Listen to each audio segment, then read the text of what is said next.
b a plus b minus c গুণন z power b z power c b plus c minus a z power c z power a c plus a minus b। আচ্ছা দেখো এই ম্যাথটা গত দিনের ম্যাথের মতো, তাই না? কিরকম গত দিনের ম্যাথের মতো? দেখো এখানে দেখো বেস পাওয়ার কিসে আছে? ভাগে আছে। তাহলে ভাগে থাকলে পাওয়ারগুলো বিয়োগ করতে হবে। আর বেস লিখতে হবে কয়টা? একটা। তাহলে আমরা এখানে লিখতে পারি z a minus b। এটা কি পদ্ধতি লাগে? z a minus b এটা পদ্ধতি কি? এই যে দুটো বেস আছে, এখানে বেস বেস দুটো দেখো একই রকম z। তাহলে বেস লিখতে হবে কয়টা? একটা। আর পাওয়ার এর পর a আর এর পর b এই দুটো পাওয়ার বিয়োগ করতে হবে a মাইনাস b। ক্লিয়ার? কিন্তু এর উপরে দেখো আরেকটা জিনিস আছে না? ওটা আমরা পাশে লিখে দেব। এটা ব্র্যাকেট দিয়ে এটা লিখে দেব a plus b minus c। ব্যাস এর উপর কাজ শেষ। এখন এইখানে যে কাজটা যেভাবে করেছো এইখানে কাজটা ঠিক সেভাবেই করতে হবে। তোমরা এখানে সময় দেখতে পাচ্ছ। তাহলে এখানে আমরা কি করব? এই যে গুণ চিহ্ন আছে রেখে দিলাম, এই যে z আছে রাখলাম, এখানে দুটো বেস আছে z একটা রাখলাম, আর এখানে b আর এখানে c আছে, তাহলে b c আর এই পাশে যা আছে তা লিখে দেব b plus c minus a। তারপরে গুণ এখানে আছে কি z দুইটা আছে একটা লিখব c minus a আর এখানে কি কি আছে c plus a minus বলো এটা যেহেতু ভাগে আছে তাহলে পাওয়ার a আর b বিয়োগ করতে হবে। তাহলে এখানেও ভাগে আছে তাহলে b আর c কে বিয়োগ করতে হবে। আর এটা যা আছে তাই আছে। আর এখানে z একটা আর c মাইনাস a আর ওই পাশে যা আছে তাই বসে গেল। এখন তোমরা আরেকটু খেয়াল করো, এইবার আমাদের বেস কয়টা আছে? কয়টা? তিনটা। একটা আর এক। নিচে যেটা থাকে তাকে বেস বলে। যারা বোঝো না তারা বারবার খেয়াল করবে। এই অঙ্কগুলো সব দেখো নিচে একটা আছে আর উপরে একটা আছে। উপরের গুলো সব পাওয়ার বলে আর নিচের গুলো যারা থাকে তারা বেস বলে। নিচে তো আর গুলো থাকে না, বেস সবসময় একা থাকে। তাহলে এখান থেকে এইটুকুর জন্য বেস হলো z, আর এখান থেকে এইটুকুর জন্য z, আর ওইখান থেকে ওই পর্যন্ত জন্য এরও কত z। তাহলে এখানে মোট কয়টা বেস আছে? তিনটা। কিন্তু বেস z ছাড়া অন্য কোনো অক্ষর আছে না, তাহলে বেস দিতে হবে একটাই, এই যে z লিখলাম। বুঝো? লেখার পরে আমরা লিখব কি? এইবার আছে বেস পাওয়ার এগুলো কিসে আছে দেখো? এই পাওয়ারগুলো যোগ করে দেব। অর্থাৎ আমার কাজ হলো এই পর্যন্ত লিখবো, এখানে একটা যোগ চিহ্ন দেবো, আবার এখান থেকে এই পর্যন্ত লিখবো, এখানে একটা যোগ চিহ্ন দেবো, ওইখান থেকে এই পর্যন্ত শেষ করবো। এর ছাড়া আর তোমার কোনো কাজ নেই। কথা বুঝতে পেরেছো? যেহেতু বেস পাওয়ার এগুলো কি গুণে আছে? এটা কিন্তু গুণে আছে, তাহলে এই পাওয়ারগুলো কি করতে হবে? এদিক ওদিক টাকা বানাবে, এদিক ওদিক টাকা বাজার কর। তাহলে এখন দেখো a minus b R a plus b minus c যোগ, এখানে কি চিহ্ন দেবো?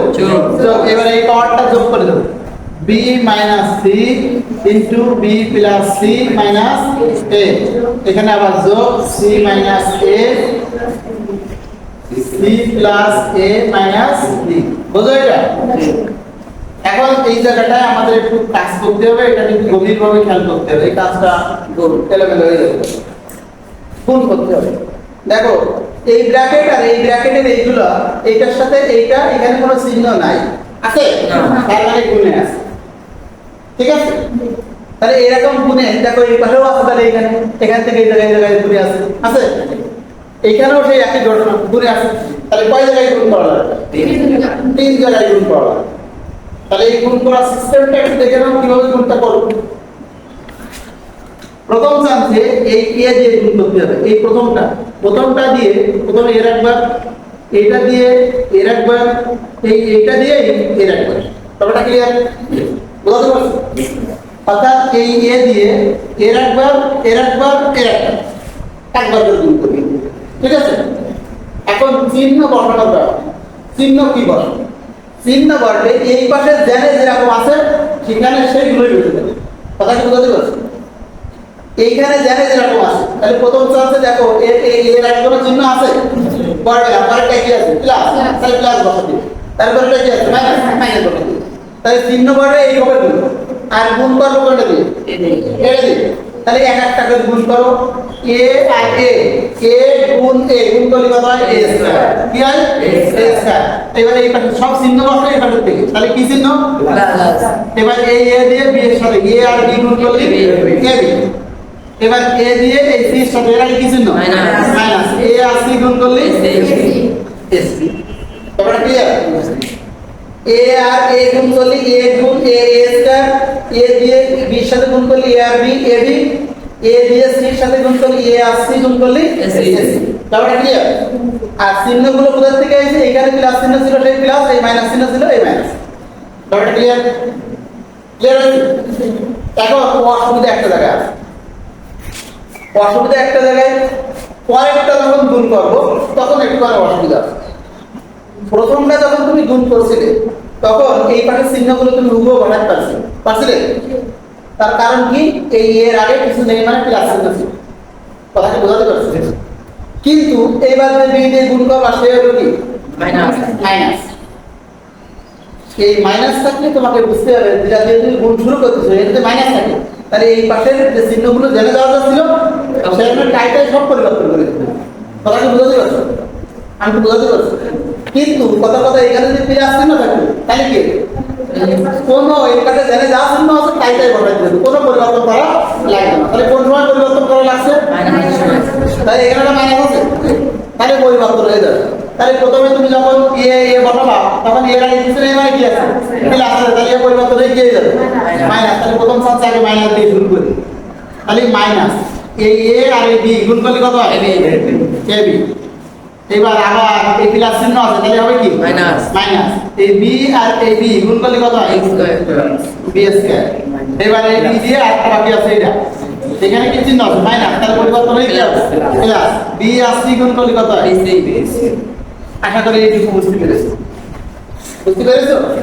তার মানে এ দিয়ে এই তিনটারে গুণ করছি আলাদা তারপরে বি দিয়ে এই তিনটারে গুণ করছি আলাদা ব্যাপারটা ক্লিয়ার ঠিক সেম নিয়ম এখান থেকে এই দুটো গুণও একই রকম হবে তাহলে বলো তো কোনটা দিয়ে কার সাথে গুণ হবে তোমরা বলবো আমি লিখবো বি দিয়ে বি এর সাথে তাহলে কি হবে B square plus BC minus AB এবার দেখো চিহ্ন সব পরিবর্তন হয়ে যাবে তাই তো তাহলে শুরু কিতে কি বলছে মাইনাস বি আর সি বিসি তারপর কত মাইনাস সি স্কয়ার মানে এখানে যা আছে তাই পরে পাল্টাই দিতে হবে প্লাস মাইনাস তাহলে কি হবে প্লাস সি আর এসি লাইন আমাদের তো বুঝে গেল নাকি তাহলে নিচের লাইন ভাই নিয়ে আসতে তাহলে এইটুকু শেষ এবার এইটা দিয়ে বলা সি দিয়ে তাহলে প্রথমে কি চিহ্ন দেব প্লাস এই সি আর সি স্কয়ার তারপরে কি প্লাস এই সি আর এসি এখানে কি মাইনাস এই সি আর বিসি বুঝে গেছো এইবার তাহলে কোনটা দিয়ে বলা এ দিয়ে তাহলে এবার চিহ্ন সব পাল্টাই যাবে কারণ মাইনাস আছে তাহলে প্রথমে কি দিয়ে শুরু হবে মাইনাস এ আর সি কি এসি এই প্লাসটা কি হবে মাইনাস এ আর এ গুণ করলে এ স্কয়ার এই মাইনাস কি হবে প্লাস এ আর বি আশা করি বুঝতে পেরেছো এখন কাটাকাটি হবে কি একটা প্লাস একটা মাইনাস কিন্তু সংখ্যা সেম হবে সংখ্যা একই রকম হতে হবে তাহলে এখন বলো এ স্কয়ার কি যে আছে প্লাস আর একটা মাইনাস খুঁজে বের করো এই যে মাইনাস আছে মাইনাস এ স্কয়ার প্লাস এ স্কয়ার সব প্লাস এবি মাইনাস দেখো এই যে এবি কি যে আছে প্লাস আর এটা কি যে আছে মাইনাস তাহলে এই দুটো সব এই যে minus AC plus minus AC এই যে প্লাস এসি আছে এই দুটো সব এই যে minus B square plus B square এই যে প্লাস বি স্কয়ার এই দুটো সব এইটা প্লাস বিসি এই যে মাইনাস বিসি এই দুটো সব এই যে মাইনাস বিসি প্লাস বিসি এই যে প্লাস বিসি সব এই যে মাইনাস এবি এই যে প্লাস এবি সব এই যে মাইনাস এসি আর এই প্লাস এসি সব এই যে মাইনাস সি স্কয়ার এই প্লাস সি স্কয়ার সব তাহলে উপরে কি কেউ আছে কোনো বাবা আছে নাই তাহলে সবাই তো বিয়োগ হয়ে গেছে যা আই তাই দেয়, তাহলে উপরে ফলাফল কত হবে? জিরো। তাহলে কোন জিনিসের উপরে নট আসলে, কোন অক্ষরের উপরে নট আসলে তার মান কত? কম। এটা হলো অ্যান্সার।